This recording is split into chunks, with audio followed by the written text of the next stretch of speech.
ልጅ ለታቆርፋለህ ስንት ሰው ያመሰገን ስንት ውዳሴ ያቀረብ ስንት ሙገሳ እየለጠፍ ናይ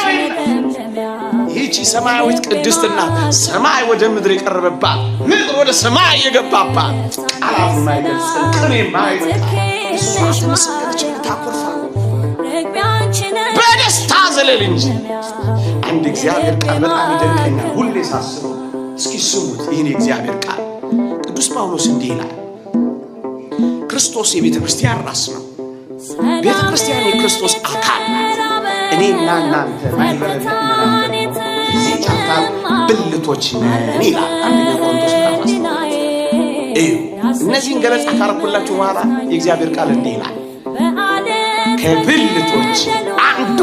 ቢከብር ይላል ሌሎቹ ብልቶች አብረው ምን ይላቸዋል ደስ ይላቸዋል እደግመዋለሁ ከብልቶች አንዱ ሲከብር ሌሎቹ ብልቶች ያኮርፋሉ ደስ ይላቸዋል አብረው ደስ ይላቸዋል አንተ ከሕዋሳታችን በላይ የሆነች በቤታችን ስትከብር ደስ ይበልህ የክርስቶስ እውነተኛ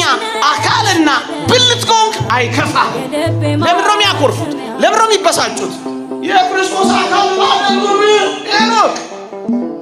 አስመሳይ ነው ፎርጂድ ነው አሁን እየተሰራ ያለው ከብልቶች አንዱ ሲከብር አብረው ደስ ይላቸዋል እሷ ስትከብር እንዴት ይከፋናል ደስ ይለናል ለዚህ ነው ምክንያት ኦርቶዶክሶች ለዚህ ነው ደስ ምን ደጅ ትላለህ ያ በሉቃስ ወንጌል ምዕራፍ 15 ላይ ጠፍቶ የመጣው ልጅ ትዝ አይላችሁ ጠፍቶ የመጣው ልጅ ትዝ